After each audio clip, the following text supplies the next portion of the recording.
Hello बच्चों, welcome to PRS the future academy. हम लोग बात कर रहे थे क्लास 12th के फिजिक्स के चैप्टर नंबर 9 किरण प्रकाशिकी एवं प्रकाशिकी यंत्र के बारे में। अभी तक इस चैप्टर के कुल 6 लेक्चर हो चुके हैं और ये आज का ये लेक्चर इस चैप्टर का 7वां लेक्चर है। और इसके अलावा ये तो चैप्टर नंबर आपका 9 है, जो कि पार्ट 2 जो आपकी बुक है उसका पहला चैप्टर है और पूरे सिलेबस का 9वां चैप्टर है। इसके पहले के जो 8 चैप्टर है वो मैं पहले ही पढ़ा चुका हूँ, तो आप जो है प्लेलिस्ट में जाके बाकी सभी चैप्टर्स के फार्मूले, उनकी थियरी और उनके न्यूमेरिकल्स के जो वीडियो अपलोडेड हैं उनको आप देख सकते हैं। इस चैप्टर के जो 6 लेक्चर हो चुके हैं उसमें आपने अभी तक दर्पण पढ़ा हुआ है, प्रिज्म पढ़ा हुआ है, लेंस पढ़ा हुआ है और कुछ प्राकृतिक घटनाओं के बारे में जैसे इंद्रधनुष का बनना, प्रकाश का प्रकीर्णन, ये सारी चीज़ें हम डिस्कस कर चुके हैं। ठीक है, तो आज के लेक्चर में हम लोग देखिए अभी तक कुल मिला के हम किरण प्रकाशिकी को हम कंप्लीट कर चुके हैं पिछले 6 लेक्चर में मिला के। ये 7वां लेक्चर इस चैप्टर का है जिसमें हम प्रकाशिक यंत्र के ऊपर बात करेंगे। और आज ये बात जैसे ये प्रकाशिक यंत्रों के बारे में हम बात कर लेंगे तो ये चैप्टर आपका थियरी और फार्मूला ये कंप्लीट हो जाएगा। तो फिर बचेगा अगला लेक्चर जो होगा वो इस चैप्टर के न्यूमेरिकल का होगा। और एक बात कि अभी तक जो आपके लेक्चर्स प्रतिदिन अपलोड हो रहे थे, अब वो एक दिन के इंटरवल पर होगा, क्योंकि एक दिन क्लास 11th का और एक दिन क्लास 12th का, इस सीक्वेंस से हम लोग चलेंगे। और आपके लिए भी अच्छा होगा कि एक दिन वीडियो अपलोड होंगे और उसका जितना भी आपको होमवर्क होगा, जो भी कंटेंट होगा, उसको आप एक दिन का पूरा आपको टाइम मिलेगा, आप उसको मेंटेन कर सकते हैं, तैयार कर सकते हैं, नोट्स बना सकते हैं। ठीक है, तो आज के बाद से आपको प्रिपेयर हो जाना है कि आपका जो है जो लेक्चर होगा वो एक दिन के इंटरवल पर आता रहेगा। लेकिन वो जो एक दिन का इंटरवल है वो आपको अच्छे से यूज करना है, उसको आपको ध्यान रखना है कि पीछे जो भी चीज़ें आपकी कमियां हैं, जो भी दिक्कतें हैं, जो भी कुछ सिलेबस छूट गया है ना। पार्ट 1 में मैंने आपको 9 दिन का एक प्लान बताया था, अगर उसमें अभी आपने कंप्लीट नहीं किया है, 9 दिन से ज़्यादा हो गए हैं, तो उस टाइम में जो एक दिन का इंटरवल मिलेगा उसमें आप अच्छे से इन सारी चीज़ों को मेंटेन कर सकते हैं। ठीक है, तो एक दिन के इंटरवल पर आपका लेक्चर अपलोड होगा और एक दिन जो है बीच में क्लास 11th का। ठीक है, चलिए तो प्रकाशिक यंत्र के बारे में हम लोग बात करेंगे। सबसे पहले तो यही जानते हैं कि प्रकाशिक यंत्र क्या होता है। देखिए, प्रकाशिक यंत्र का मतलब होता है कोई भी यंत्र, जैसे आपने सुना होगा वैद्युत यंत्र है और है ना, और इस प्रकार का यंत्र है प्रकाशिक यंत्र है। तो प्रकाशिक यंत्र बोलने का मतलब ये है कि प्रकाश सुग्राही होता है। जैसे वैद्युत यंत्र इलेक्ट्रिक इंस्ट्रूमेंट होते हैं, इलेक्ट्रिकल इंस्ट्रूमेंट, तो वो इलेक्ट्रिसिटी से सेंसिटिव होते हैं, यानी इलेक्ट्रिसिटी जब उनको देंगे तब वो चलते हैं। ऐसे ही प्रकाशिक यंत्र वो यंत्र होते हैं जो प्रकाश सुग्राही होते हैं, जब उनके ऊपर प्रकाश पड़ता है तो वो एक्टिव होते हैं। जैसे कि मानव नेत्र, आप जानते हैं कि मानव नेत्र में प्रकाश पड़ती है किसी वस्तु से जाकर, तो उस नेत्र की मदद से हम उस वस्तु को देख पाते हैं, यानी वो नेत्र एक प्रकाशिक यंत्र है। इसी तरीके से कैमरा होता है, उसमें भी जब प्रकाश किसी वस्तु से होकर जाती है तो उसमें उसका इमेज बनता है जिसको हम फोटो खींच करते हैं, है ना, वीडियो बनाते हैं। तो ये प्रकाशिक यंत्र का उदाहरण है। इसी प्रकार से दूरदर्शी हुआ, सूक्ष्मदर्शी हुआ, ये सब के सब प्रकाशिक यंत्र है, यानी इनके ऊपर जब प्रकाश पड़ता है तभी ये अपना काम कर पाते हैं। ठीक है, मानव नेत्र एक प्राकृतिक प्रकाशिक यंत्र है, जबकि ये सब बनाए गए यानी कृत्रिम प्रकाशिक यंत्र है। ठीक है, अब प्रकाशिक यंत्रों के बारे में डिटेल से पढ़ने से पहले मेरा एक सवाल है आपसे। अक्सर आपसे कई लोगों ने पूछा होगा कि बताइए कि ये वस्तु जब दूर रहती है तो हमको छोटी दिखाई देती है, जब वही हमारे नज़दीक आ जाती है तो हमको बड़ी दिखाई देती है। तो आमतौर पर जो हमारा आंसर होता है वो क्या होता है कि अरे वो दूर है तो वो छोटी दिखाई देगी, नज़दीक है तो वो बड़ी दिखाई देगी। लेकिन ध्यान रखिए कि साइंस की भाषा में ये आंसर सही नहीं है। अगर फिजिक्स की भाषा में बात करें तो ये उस सवाल का सही जवाब नहीं है कि वस्तु दूर है तो छोटी दिख रही है, वस्तु नज़दीक है तो बड़ी दिख रही है। इसका कोई रीज़न बताना पड़ेगा। ठीक है, तो इसका रीज़न हम लोग आज समझते हैं आज की क्लास में, और उस रीज़न को समझने के लिए हमको समझना पड़ेगा दर्शन कोण क्या होता है। ठीक है, तो चलिए सबसे पहले देख लेते हैं कि दर्शन कोण क्या है। दर्शन कोण, अगर आप दर्शन कोण को समझेंगे तो मेरे सवाल का जवाब भी आपको पता चल जाएगा। ठीक है, विजुअल एंगल। दर्शन कोण का मतलब ये होता है कि वस्तु के द्वारा नेत्र पर बनाया गया कोण। मान लीजिए एग्जाम्पल के लिए कि अगर ये यहाँ पर ये कोई वस्तु रखी गई है, ये कोई वस्तु रखी गई है और यहाँ से आपको उससे देखना है। ठीक है, यहाँ से ये मानव नेत्र है, यानी कोई यहाँ से देख रहा है, तो ये जो वस्तु है, इस वस्तु के द्वारा इस नेत्र पर ये जो कोण बनाया जाता है, इसी कोण को कहते हैं दर्शन कोण। ये जो कोण बना हुआ है, ठीक है। अब मान लीजिए यही वस्तु इतने ही आकार, इतनी ही ऊंचाई वाली वस्तु यहाँ की बजाय हमने इसको यहाँ पर रख दिया, ठीक है, एक अलग स्थिति में। ऐसे में अगर हम देखें इसका दर्शन कोण कितना है, तो यहाँ से जब दर्शन कोण आप देखेंगे तो इसका जो दर्शन कोण आएगा वो पहले वाले दर्शन कोण से थोड़ा कम आएगा। ठीक है, पहले का जो दर्शन कोण है उसको हम अगर मान लें अल्फा, और बाद में ये जो दर्शन कोण बना है ये हो गया बीटा, है ना। ये वस्तु ए और बी मान लीजिए, इसको ए डैश और बी डैश मान लेते हैं और दोनों की ऊंचाई बिल्कुल बराबर है। पहली बात तो हम लोग अगर दर्शन कोण की परिभाषा की बात करें तो आप कहेंगे कि वस्तु द्वारा नेत्र पर बनाए गए कोण को दर्शन कोण कहते हैं, और कोई भी वस्तु जो हमको छोटी या बड़ी दिखाई देती है उसके लिए रिस्पॉन्सिबल होता है नेत्र पर बनने वाला दर्शन कोण। हमारे नेत्र पर किसी भी वस्तु की वजह से बनने वाला दर्शन कोण अगर बड़ा होगा तो वस्तु हमको बड़ी दिखाई देती है, अगर वो दर्शन कोण छोटा है तो वस्तु हमको छोटी दिखाई देगी। वस्तु चाहे हमारे नज़दीक हो, वस्तु चाहे हमसे दूर हो, ये पूरी तरह से डिपेंड करता है दर्शन कोण पर। और जितने भी ये प्रकाशिक यंत्र आप देख रहे हैं जो वस्तु का बड़ा चित्र आपको दिखाते हैं, छोटी वस्तु का बड़ा चित्र दिखाते हैं, इसके लिए कौन चीज़ रिस्पॉन्सिबल है? तो इसके लिए रिस्पॉन्सिबल है दर्शन कोण। अब जैसे बैक्टीरिया हो गए, वायरस हो गए, ये सब हमारे नज़दीक ही तो रहते हैं, फिर भी ये हमको छोटे दिखाई देते हैं। अगर हम पिछले जो आपका आंसर था इसके पहले कि वस्तु कोई हमारे नज़दीक है तो बड़ी दिखाई देगी, दूर है तो छोटी दिखाई देगी, तो अगर वो बैक्टीरिया और वायरस हमारे नज़दीक है तो फिर वो क्यों छोटे दिखाई दे रहे हैं? और उतनी ही दूरी पर वो रहता है, लेकिन हम जब माइक्रोस्कोप का इस्तेमाल करते हैं तो वो हमको जो है बड़ा दिखाई देने लगता है। तो सिंपल सी बात है कि माइक्रोस्कोप और टेलीस्कोप ये सब इस्तेमाल करके हम क्या करते हैं, हम वस्तु के द्वारा नेत्र पर बनने वाले दर्शन कोण के मान को बढ़ाते हैं, और जब वो दर्शन कोण का मान बड़ा हो जाता है वो वस्तु हमको बड़ी दिखाई देने लगती है, चाहे वो हमारे नज़दीक हो चाहे वो हमसे दूर हो, है ना। हमसे दूर चंद्रमा है, सूरज है, उसको भी हम बड़ा देख सकते हैं, हमारे नज़दीक बैक्टीरिया वायरस हैं उनको भी हम बड़ा देख सकते हैं, depending upon the value of visual angle, है ना। दर्शन कोण का मान जैसा होगा वस्तु हमको उसी प्रकार से दिखाई देती है। तो देखिए, अगर हम ये कहें कि ये ए बी एक वस्तु है और वही उसी आकार की एक वस्तु है ए डैश बी डैश, तो ये वस्तु ए बी जो हमारे नेत्र के नज़दीक है इसके द्वारा बनाया गया दर्शन कोण अर्थात अल्फा, और जब उसी वस्तु को हम दूर रख देते हैं ए डैश बी डैश की स्थिति में तो इसके द्वारा नेत्र पर बनाया गया दर्शन कोण है बीटा। और आप देख पा रहे हैं इस चित्र में कि अल्फा का मान बीटा के मान से बड़ा है, अर्थात जब वस्तु नज़दीक रहती है तो दर्शन कोण बड़ा बनता है सामान्यतः, जब वस्तु दूर रहती है तो दर्शन कोण छोटा बनता है सामान्यतः। तो इस वजह से नज़दीक की वस्तु हमको बड़ी दिखाई देती है और दूर की वस्तु हमको छोटी दिखाई देती है। ठीक है, तो यही है दर्शन कोण का कॉन्सेप्ट। तो ध्यान रखना आपको कि प्रकाशिक यंत्रों में ये जो सूक्ष्मदर्शी हैं और दूरदर्शी हैं ये कुल मिला के यही कर रहे होते हैं। इनमें जो भी इनका अरेंजमेंट हो, जो भी इनकी संरचना हो, उसको हम आगे डिस्कस करेंगे, लेकिन ये कुल मिला के क्या करते हैं कि उस वस्तु के द्वारा नेत्र पर बनने वाले दर्शन कोण के मान को बढ़ा देते हैं, और दर्शन कोण बड़ा हो जाता है तो वस्तु हमको बड़ी दिखाई देने लगती है। ठीक है, चलिए, तो मुझे उम्मीद है कि ये टॉपिक आपको समझ में आ गया होगा कि दर्शन कोण क्या है और इसका महत्व क्या है। अब हम लोग बात कर रहे हैं प्रकाशिक यंत्रों के बारे में, जिसमें से सबसे पहला हम लोग लेंगे सूक्ष्मदर्शी। चलिए, तो सूक्ष्मदर्शी एक प्रकाशिक यंत्र होता है जो हमारे नज़दीक बहुत ही छोटी वस्तुओं का एक बड़ा प्रतिबिंब बनाती है।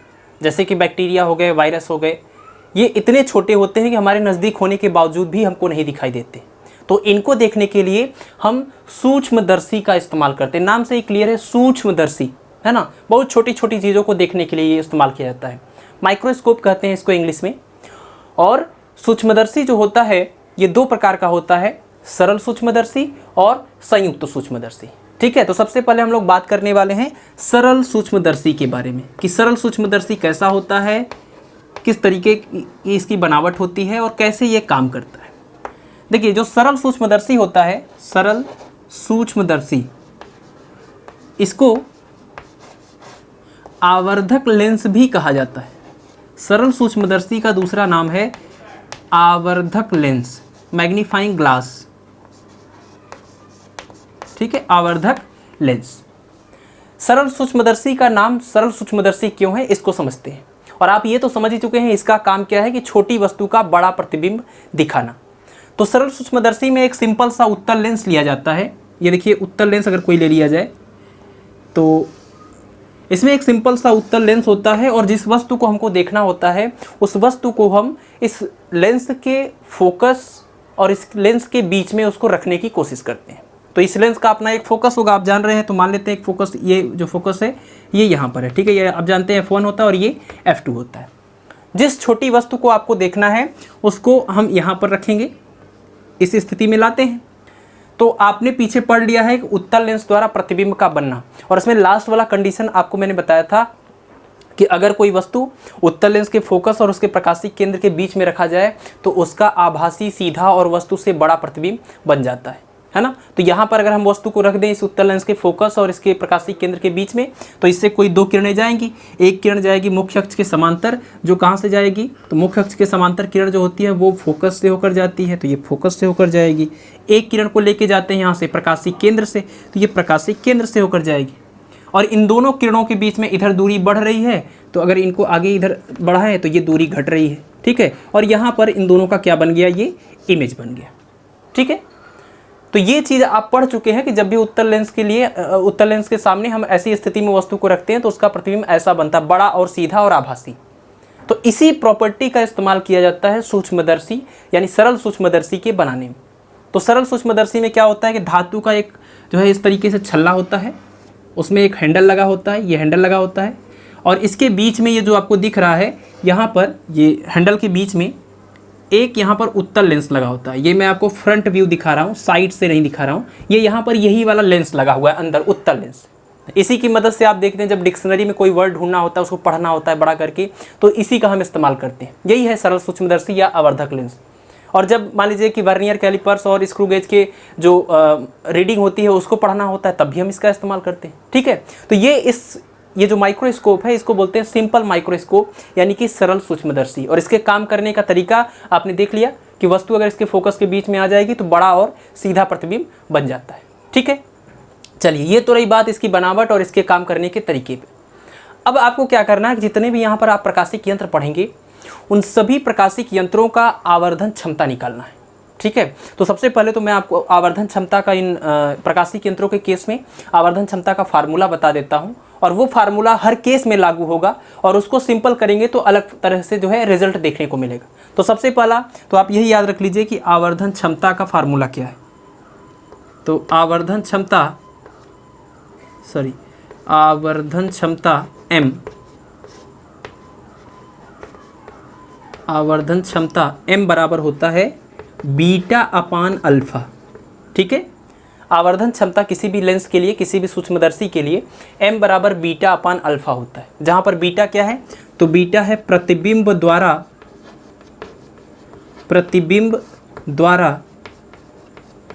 नेत्र पर बना दर्शन कोण, ठीक है। प्रतिबिंब द्वारा नेत्र पर बना दर्शन कोण बटे में अल्फा क्या है, तो ये है वस्तु द्वारा नेत्र पर बना दर्शन कोण, ठीक है।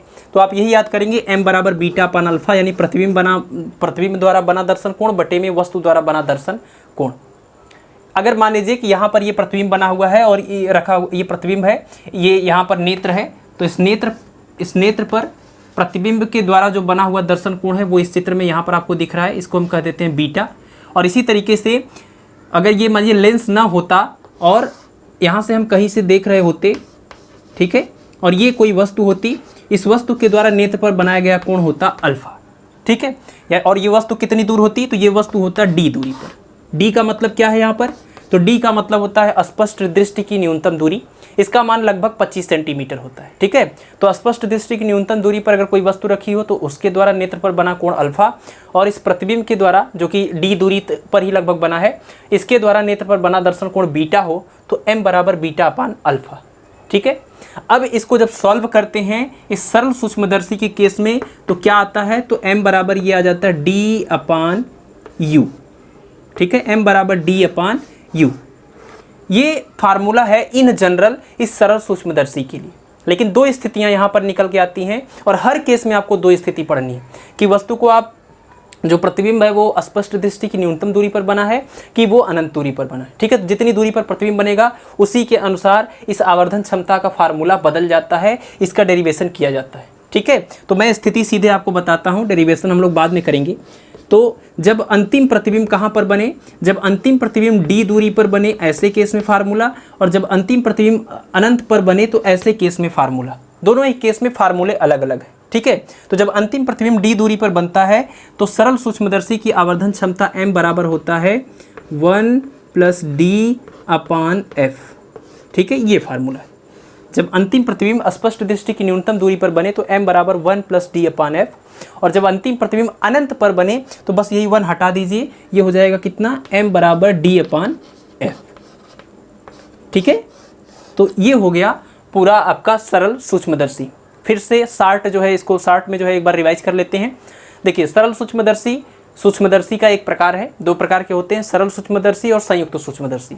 सरल सूक्ष्मदर्शी को आवर्धक लेंस भी कहते हैं, और इसको सरल इसलिए बोला गया क्योंकि इसमें एक सिंपल सा खाली उत्तल लेंस प्रयोग किया जाता है, और जिस गुण का प्रयोग किया जाता है वो गुण ये है कि उत्तल लेंस के फोकस और प्रकाशिक केंद्र के बीच में वस्तु को रखें तो आभासी और सीधा और वस्तु से बड़ा प्रतिबिंब बन जाता है। इसको इस तरह के एक छल्ले में, धातु के छल्ले में या लकड़ी के छल्ले में यहाँ पर बीच में टाइट किया गया होता है। ठीक है, और इसकी मदद से हम अपने पास की किसी छोटी वस्तु का बड़ा प्रतिबिंब देख सकते हैं। इसके आवर्धन क्षमता के लिए फार्मूला है m बराबर β/α, जहाँ पर बीटा है प्रतिबिंब द्वारा नेत्र पर बना दर्शन कोण, बटे में अल्फा बराबर है, अल्फा क्या है, वस्तु द्वारा नेत्र पर बना दर्शन कोण। इसको जब सॉल्व करते हैं सरल सूक्ष्मदर्शी, ये फार्मूला तो किसी के लिए भी लगता है, लेकिन जब दर्शन कोण सरल सूक्ष्मदर्शी के लिए सॉल्व करते हैं तो m बराबर d/u आएगा। लेकिन दो स्थितियों की बात हम लोग हर केस में करने वाले हैं। तो पहली स्थिति जब अंतिम प्रतिबिंब d दूरी पर बने, दूसरी स्थिति जब अंतिम प्रतिबिंब अनंत पर बने। तो जब अंतिम प्रतिबिंब d दूरी पर बनेगा तो सरल सूक्ष्मदर्शी की आवर्धन क्षमता m बराबर 1 + d/f, और जब अंतिम प्रतिबिंब अनंत पर बने तो m बराबर d/f। ठीक है, इससे ज़्यादा कुछ भी नहीं पढ़ना है आपको सरल सूक्ष्मदर्शी के केस में। ठीक है, चलिए अब सरल सूक्ष्मदर्शी हो गया, अब बात कर लेते हैं संयुक्त सूक्ष्मदर्शी की। देखिए, संयुक्त सूक्ष्मदर्शी में दो लेंस प्रयोग किए जाते हैं, इसी वजह से इसका नाम संयुक्त है ना, संयुक्त सूक्ष्मदर्शी। सरल सूक्ष्मदर्शी भी वही काम करता था, छोटी वस्तु की बड़ा प्रतिबिंब बनाता था, और ये भी छोटी वस्तु का बड़ा प्रतिबिंब ही बनाती है। लेकिन सरल सूक्ष्मदर्शी में केवल एक सिंपल सा लेंस होता था, इसलिए उसको सरल सूक्ष्मदर्शी कह दिए। इसमें दो लेंसों का एक युग्म यूज किया गया है, एक पेयर यूज किया गया है, इसीलिए इसको बोलते हैं संयुक्त सूक्ष्मदर्शी। अब सवाल ये उठता है कि जब सरल सूक्ष्मदर्शी की मदद से ही हम छोटी वस्तु का बड़ा प्रतिबिंब देख सकते थे तो संयुक्त सूक्ष्मदर्शी की जरूरत क्या पड़ी। तो ध्यान रखिए कि सरल सूक्ष्मदर्शी में केवल एक सिंपल सा लेंस प्रयोग किया जाता है, जिसमें वर्ण विपथन का दोष रहता है। वर्ण विपथन क्या होता है, तो किसी भी वस्तु का जो रंगीन और अस्पष्ट प्रतिबिंब बनता है, इस दोष को हम बोलते हैं वर्ण विपथन। ठीक है, और एक सिंगल लेंस में ये दोष होने की संभावना ज़्यादा होती है। दूसरी बात, सरल सूक्ष्मदर्शी में चूंकि एक ही लेंस प्रयोग किया जाता है तो एक लेंस की वजह से जो प्रतिबिंब का जो साइज होगा वो वस्तु के साइज की तुलना में उसमें आवर्धन बहुत ज़्यादा देखने को नहीं मिलता। और अगर हमको किसी बहुत छोटी वस्तु का बड़ा प्रतिबिंब देखना है तो ज़्यादा मात्रा में उसको बड़ा करने के लिए, आवर्धित करने के लिए हमको दो लेंस लगाने की ज़रूरत पड़ती है। दूसरा वाला लेंस पहले वाले लेंस की क्षमता को और बढ़ा देता है, या ये कह लीजिए कि दूसरा लेंस पहले लेंस की हेल्प करता है, मदद करता है। ठीक है, दो लेंस जब मिल जाते हैं तो आवर्धन क्षमता का मान और ज़्यादा बढ़ जाता है, जिससे प्रतिबिंब स्पष्ट भी दिखाई देता, दोष भी नहीं रहते, और इसके साथ ही साथ वो प्रतिबिंब बड़ा भी दिखाई देता है। ठीक है, तो सरल सूक्ष्मदर्शी में जो कुछ दिक्कतें थी, प्रतिबिंब अस्पष्ट बनता था, बहुत ज़्यादा बड़ा नहीं हो पाता था, उन सारी दिक्कतों को दूर कर सकते हैं संयुक्त सूक्ष्मदर्शी का प्रयोग करके। ठीक है, इसमें दो लेंस प्रयोग किए जाते हैं। एक छोटा लेंस होता है छोटी फोकस दूरी का, छोटे द्वारक का, एक बड़ी फोकस दूरी और बड़े द्वारक का। ये जो छोटा लेंस है छोटी फोकस दूरी का है, ये लेंस किधर होता है, तो ये वस्तु की ओर होता है, जिधर से हमको वस्तु को देखना होता है उधर ये लेंस होता है, और इसीलिए इसको क्या बोलते हैं, ये जो वस्तु की ओर जो ये लेंस है, इस लेंस को बोलेंगे अभिदृश्यक लेंस। ठीक है, दो लेंस है तो दोनों का नाम याद रखिए। जो लेंस वस्तु की ओर होता है उसको अभिदृश्यक लेंस कहते हैं, इंग्लिश में ऑब्जेक्टिव लेंस बोलेंगे। और ये जो लेंस हमारे नेत्र की ओर होता है, मीन्स हम इधर से इस वस्तु को देख रहे होंगे, जो वस्तु इधर है ना, ये पूरा हमारा ये पूरा माइक्रोस्कोप है, यहाँ पर वस्तु होगी और इधर साइड से हम कहीं से देख रहे होंगे। तो जो हमारे नेत्र के पास में लेंस होता है उसको बोलते हैं नेत्रिका लेंस। ठीक है, नेत्रिका लेंस। तो इस प्रकार से सरल सूक्ष्मदर्शी में दो लेंस प्रयोग किए जाते हैं, दोनों के दोनों उत्तल लेंस है। एक कम फोकस दूरी और छोटे द्वारक का है जिसको अभिदृश्यक लेंस कहते हैं, ये वस्तु की ओर होता है। और नेत्र की ओर जो लेंस होता है वो बड़ी फोकस दूरी और बड़े द्वारक का होता है, इसको नेत्रिका कहते हैं। ये दोनों के दोनों लेंस एक धातु की बेलनाकार नली में लगे होते हैं। यहाँ पर एक इस तरीके से ये धातु की एक बेलनाकार नली होती है। ठीक है, उसी में इनको फिक्स किया गया होता है, और इनको एक दूसरे के बीच में जो इनकी दूरी है उसको भी कम ज़्यादा करके यानी एडजस्ट किया जा सकता है।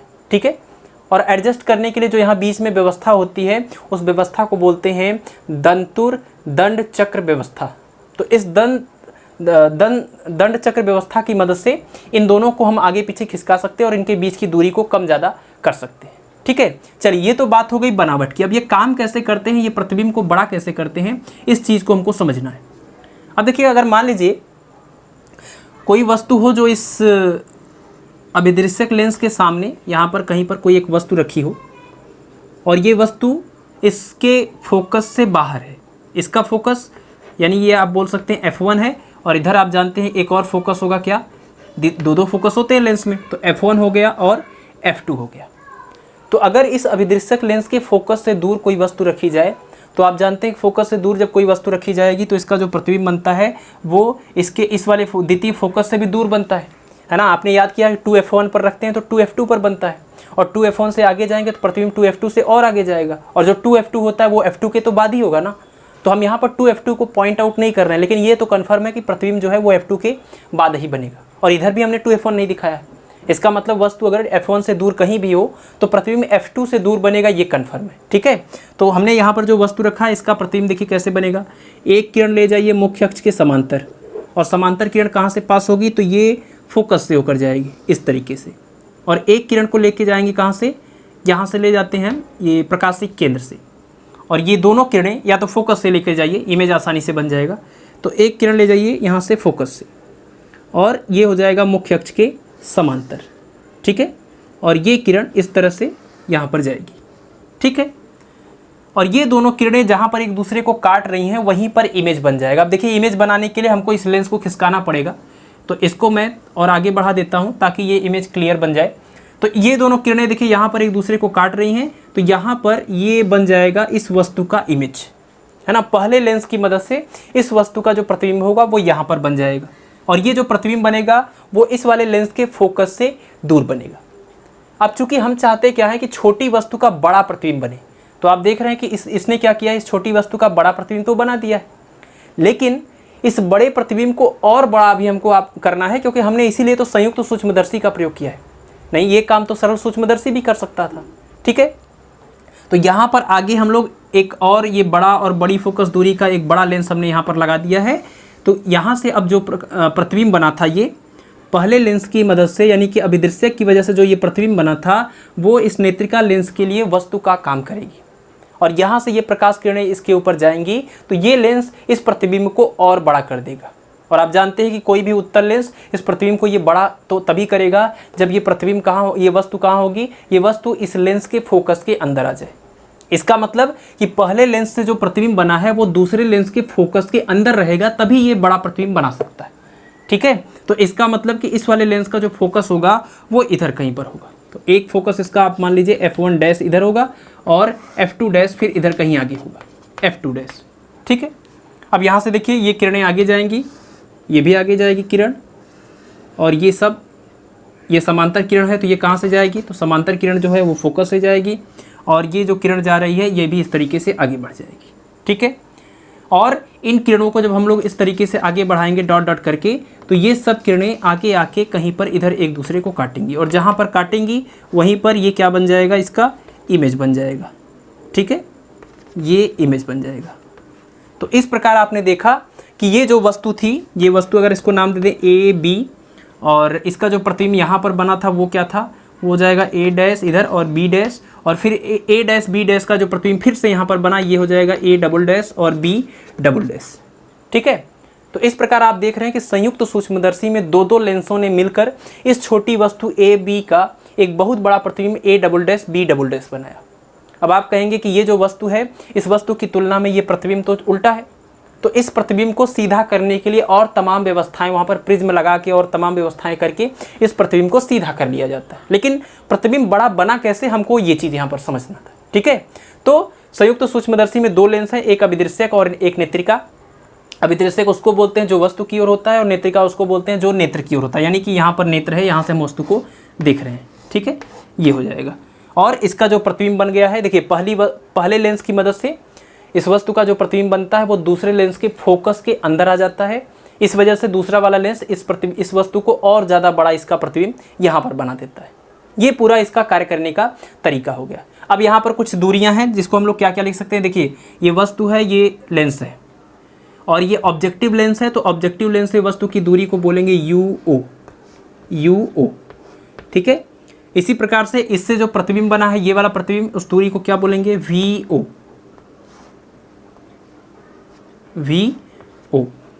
और ये जो प्रतिबिंब बना, ये इसके लिए वस्तु का काम कर रही है, तो इसलिए इस दूरी को क्या बोल सकते हैं, यहां से लेकर यहां तक की दूरी को यूई। ठीक है। और ये जो प्रतिबिंब बना हुआ है इस वाले लेंस से, ये आई पीस इसको बोलते, सॉरी आई लेंस बोलते हैं, इसको आई पीस बोलते हैं। तो आई पीस जो है, आई पीस से इसकी दूरी के लिए हम क्या लिख देंगे, इसको वीई, प्रतिबिंब की दूरी वीई। ठीक है। तो इतनी चीज़ें आपको याद रखनी है कि ये u o, v o, o for objective और ई का मतलब आई पीस। ठीक है।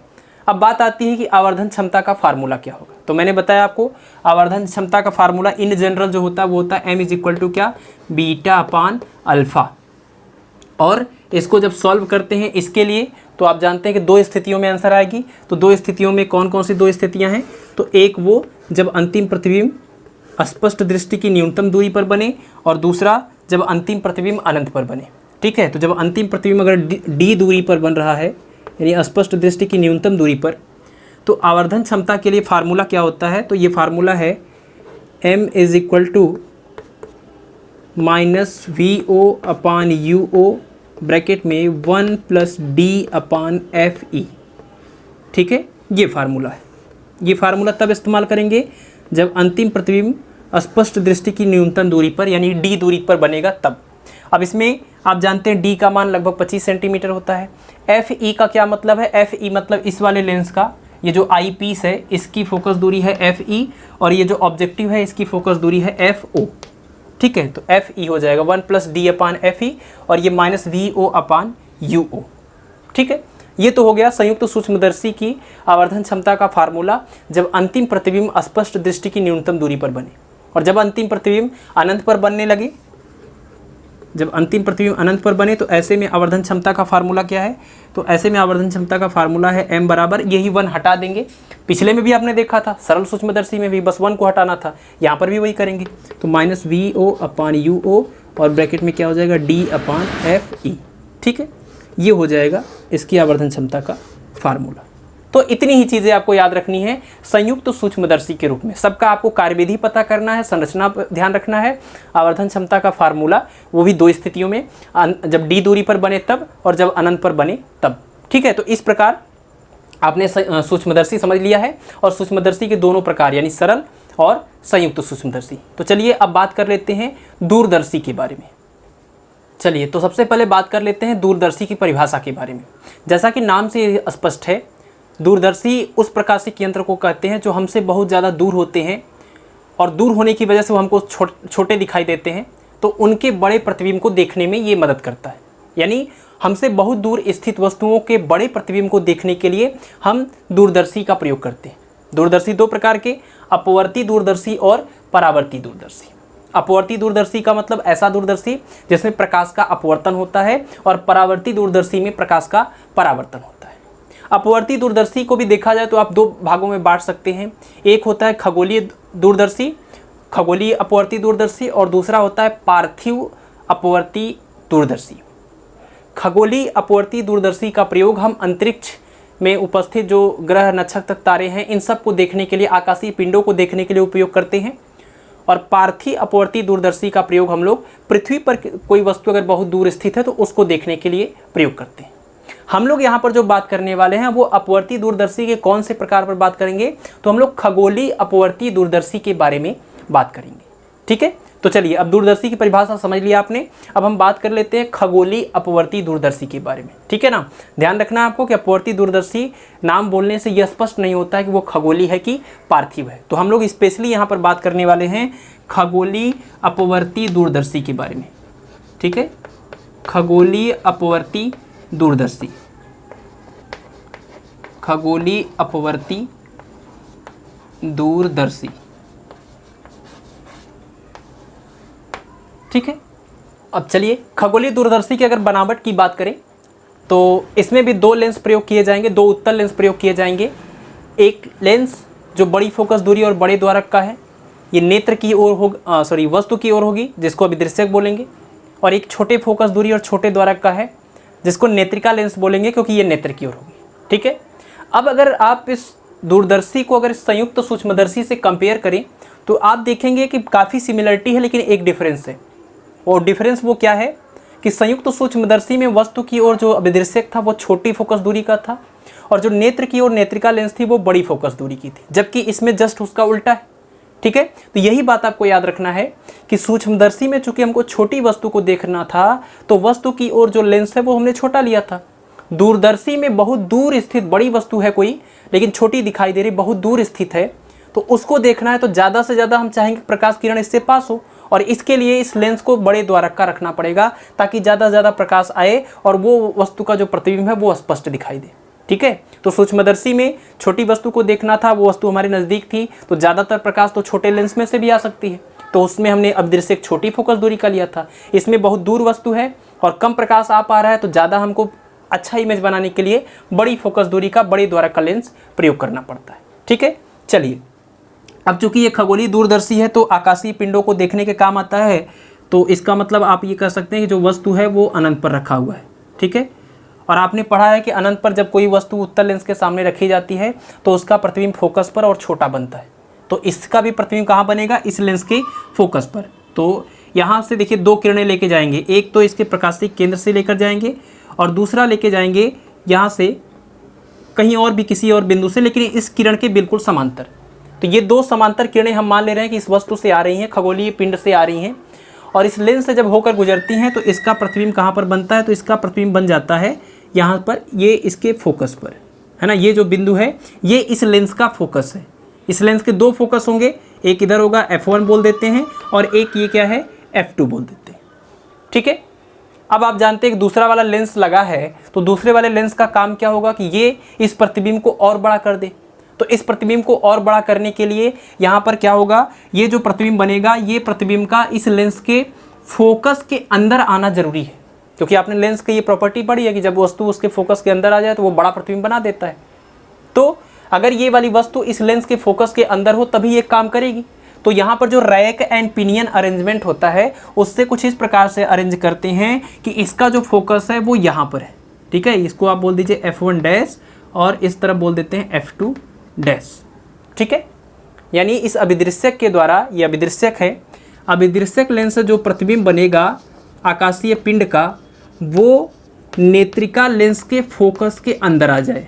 ठीक है, और जब नेत्रिका लेंस के फोकस के अंदर ये प्रतिबिंब आ गया तो अब आप जानते हैं कि इससे ये किरण जाएगी, है ना, ये ऐसे ये फोकस से। ठीक है, इसी प्रकार से ये भी यहाँ से मुड़ेगी, लेंस से ही होकर जाती है, ये लेंस और बड़ा बना सकते हैं आप, और भी कुछ किरणें समांतर किरणें ले जा सकते हैं, तो ये भी ऐसे फोकस से पास होंगी और इन सब को जब हम पीछे बढ़ाते हैं तो ये किरणें पीछे आती हैं और यहाँ पर ये किसी बिंदु पर यहाँ पर एक दूसरे को काटती हैं। ठीक है, और यहीं पर इसका प्रतिबिंब बन जाता है, ये प्रतिबिंब। ठीक है, यानी अनंत पर रखी वस्तु का जो ये अनंत पर रखी वस्तु हमको जो बहुत छोटी दिख रही थी उससे एक प्रतिबिंब बनेगा इस वाले लेंस के फोकस के अंदर, और ये वाला लेंस उस छोटी वस्तु का और बड़ा प्रतिबिंब यहाँ पर बना देगी। ठीक है, तो इस प्रकार खगोलीय अपवर्तीय दूरदर्शी आकाशीय पिंडों का बड़ा प्रतिबिंब देखने के काम आती है।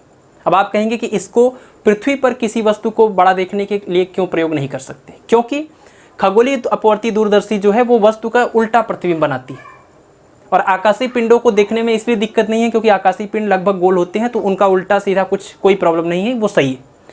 लेकिन पृथ्वी पर जो वस्तुएं दूर हैं उनको देखने के लिए हम इसका डायरेक्ट प्रयोग नहीं कर सकते, इसके लिए हम इसमें कुछ और अरेंजमेंट करते हैं, तब जाके ये उल्टा प्रतिबिंब जो है वो सीधा दिखाई देता है। ठीक है, तो और उस समय हम इस अपवर्तीय दूरदर्शी को क्या बोलेंगे, उसको बोलेंगे पार्थिव अपवर्तीय दूरदर्शी, और अभी हम क्या बोल रहे हैं इसको, खगोलीय अपवर्तीय दूरदर्शी, और आपको यही पढ़ना है खगोलीय अपवर्तीय दूरदर्शी को। ठीक है, चलिए अब बात कर लेते हैं इसकी आवर्धन क्षमता का।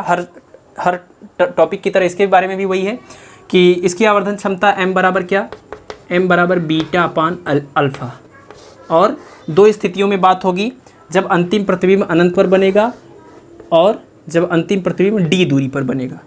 तो जब अंतिम प्रतिबिंब d दूरी पर बनता है ऐसे में आवर्धन क्षमता m बराबर क्या है, m बराबर आता है minus F O upon F E bracket में 1 प्लस एफ ई अपान डी।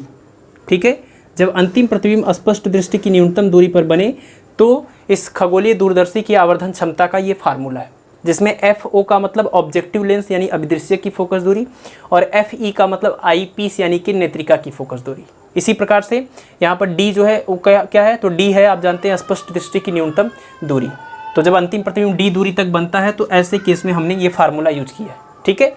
और जब अंतिम प्रतिबिंब अनंत पर बने, तो जब अंतिम प्रतिबिंब अनंत पर बनता है, अनंत दूरी पर, तो ऐसे में फार्मूला ये हो जाता है m इज इक्वल टू, बस यहाँ पर देखिए हर बार आप क्या करते थे, सरल सूक्ष्मदर्शी और संयुक्त सूक्ष्मदर्शी के केस में आपने देखा था कि जब अनंत वाला केस आता था, जो पहले के फार्मूले होते थे उसमें से 1 हटा देते थे। इसमें क्या करेंगे, इसमें आपको पूरा ये ब्रैकेट ही हटा देना, ये पूरा ब्रैकेट, और ये जब पूरा हटा देंगे तो m बराबर क्या, -FO/FE, ठीक है, ये हो जाएगा। और इस केस में आप याद रखिए, इस केस में दूरदर्शी की लंबाई का फार्मूला पूछा जाता है। तो आप अगर ऐसे ही केस में देख लीजिए कि जब अंतिम प्रतिबिंब स्पष्ट दृष्टि की न्यूनतम दूरी पर बनता है तो दूरदर्शी की लंबाई कितनी होगी। दूरदर्शी की लंबाई का मतलब अभिदृश्यक और नेत्रिका के बीच की दूरी। तो ये हो गया इसके द्वारा बनने वाले प्रतिबिंब की दूरी, और ये यहाँ से लेकर यहाँ तक इस लेंस से वस्तु की दूरी। तो आप इसको देखिए क्या बोल सकते हैं, इस लेंस से प्रतिबिंब की दूरी, और ये ऑब्जेक्टिव है तो इसको बोलेंगे आप VO। और ये आप जान रहे हैं कि VO कितनी दूरी पर बना है, तो फोकस दूरी के बराबर, तो आप इसको FO कर सकते हैं, ठीक है। तो ये तो हो गया यहाँ से लेकर यहाँ तक FO, और यहाँ से लेकर यहाँ तक इसके लिए ये वस्तु की दूरी है, तो इसको आप बोल सकते हैं UE, ठीक है। तो इस केस में दूरदर्शी की लंबाई L बराबर क्या हो जाएगी, L बराबर FO प्लस UE, ठीक है। चलिए इसी प्रकार से इस केस में अगर बात करें तो इस केस में अनंत पर प्रतिबिंब कब बनेगा, ये वाला प्रतिबिंब जो अंतिम प्रतिबिंब बना है वो अनंत पर कब जाएगा, जब ये पहले लेंस से बनने वाला प्रतिबिंब दूसरे वाले लेंस के एग्जैक्ट फोकस पर हो।